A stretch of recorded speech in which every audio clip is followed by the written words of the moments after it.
Good day everyone, welcome again to our video tutorial about the measures of positions for the ungrouped data. Okay, so we have three measures of position. We have the quartiles, deciles, and percentiles.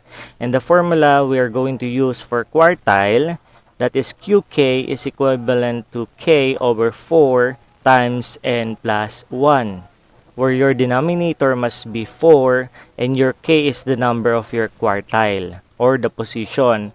N is the number of the total data or how many datas you have. Next, for the decile, you will use dk equals to k over 10. The denominator is 10 times n plus 1. Again, your n is the number of data.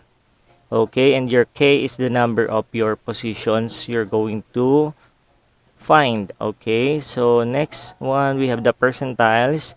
pk is equal to k over 100 times n plus 1. Okay, so let's have an example. So I will create another given, okay, for our example. Okay, so let us try to put 2, 4, 7, 20, 13, 15, okay, 2, 4, 6, 11, 6. Ilan na yan? 2, 4, 6, 2, 4, 6, 8. Another one. We have 11. Or we can double the number. Okay, so for example, I double 4. Okay, it's okay na mag-double yung number as long as they are scattered. And another thing is, as you can see, the number is not arranged. So we must do arrange first in ascending order. Again, we will use ascending order from the lowest to highest value. So we will start with 2. Okay, so to verify, put check above so that you will not double the number. Okay, so 2, or you cannot miss another number. 4, another 4. Okay, then the next one is 6, 7. Okay, the next one will be 11. Then the next one is 13, 15, 20.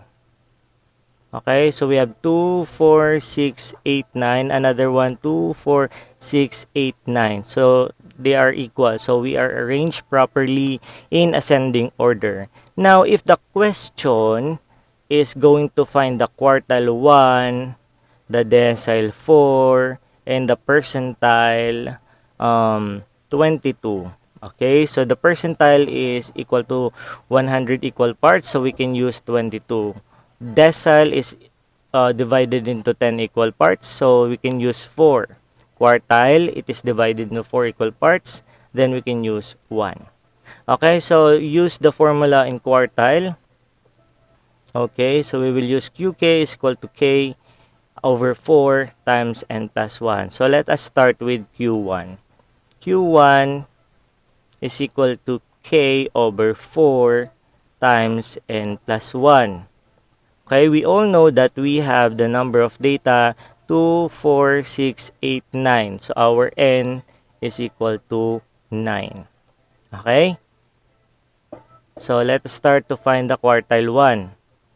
As you can see, we have Q1. Your 1 here, you will substitute to the value of K.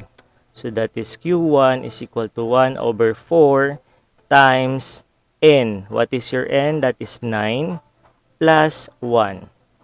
Okay? Bring down Q1 is equal to 1 over 4 times 9 plus 1. That is 10.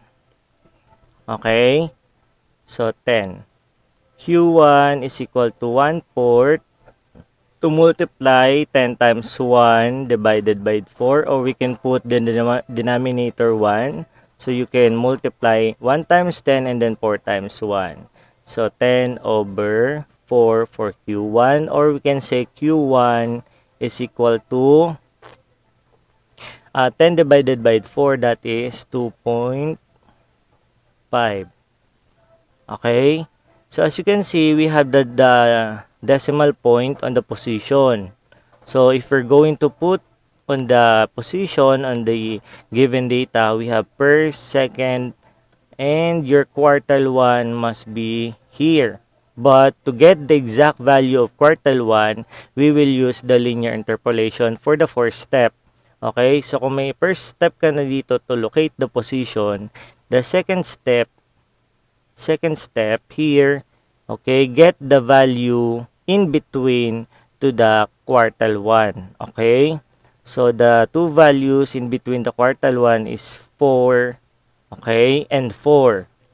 So you will use the higher number preceding minus the previous value. So 4 minus 4 is equal to 0. Okay? So after that, the third step, okay, get the decimal point, multiply to your answer in the step 2. So 0 times 0.5. The decimal point only you will get. Okay? So, yung sobra lang o yung butal yung kukunin ninyo. Okay? Next. So, multiply 0 times 0.5. That is, okay, 0 again. Okay? Because any number multiplied by 0 is 0. Okay. Then, after that, the fourth step, get the second position. Ito po yan. Yung second position, that is 4. Okay? Plus your answer in the number 3. 4 plus 0 is equal to 4. Okay? So, therefore, your quartile 1 is equal to 4. Or the value of your quartile 1 is equal to 4. Okay? So, this will be your final answer. If the position is only, the position is on quartile 1, 2.5. Okay? Next, let's find the value of the decile 4. Okay? So, maybe we can use another paper or maybe here na lang din. Okay. Ayan. So, the decile 4. Decile 4 is equal to your k over 10 times n plus 1. So, that is k. What is your k? That is 4 over 10 times the number of given data, that is 9 plus 1. Okay, that is 4 over 10, and then 9 plus 1 is equal to 10. Okay, so as you can see, we can multiply, but we can easily cancel out here because 10 divided by 10 times 4 is 40 divided by 10. They are also the same. So your decile 4 is equal to the fourth position, or yan, the fourth position on your given data.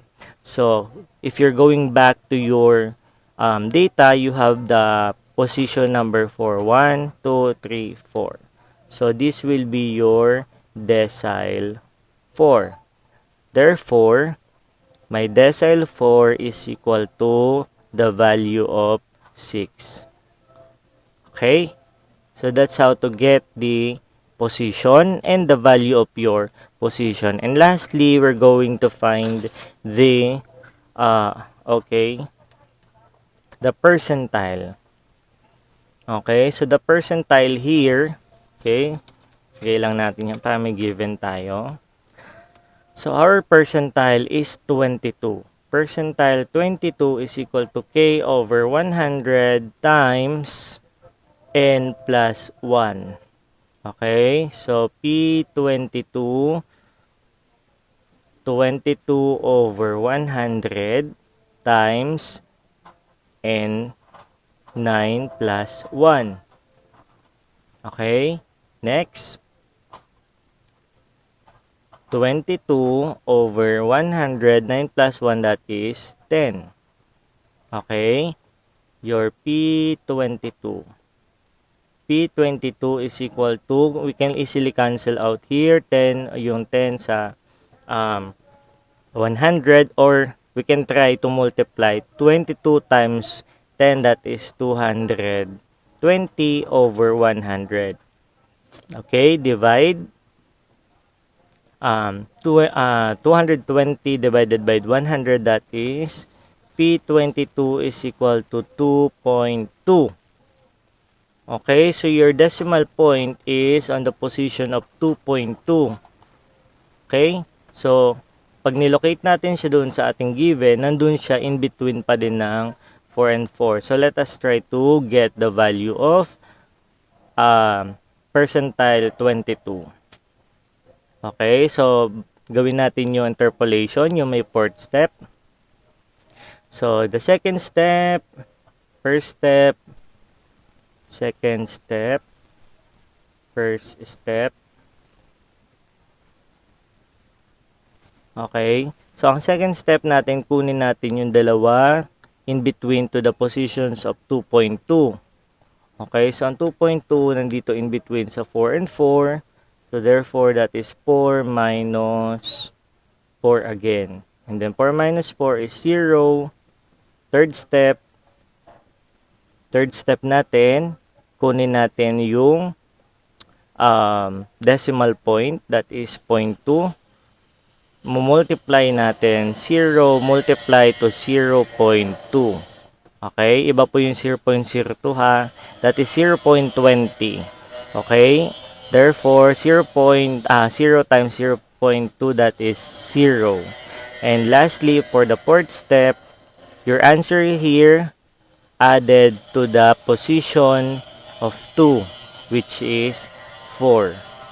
4 plus 0 is equal to 4. Therefore, your percentile 22 is equal to 4.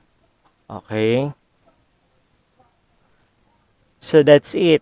I hope nakatulong ito and you can practice to find. Okay? So I'll give you another given question and try to find out. Okay? So can you please find the quartile 3? Okay? And then after you find the quartile 3, okay, put your answer in the comment section. That's all. God bless. Goodbye and thank you.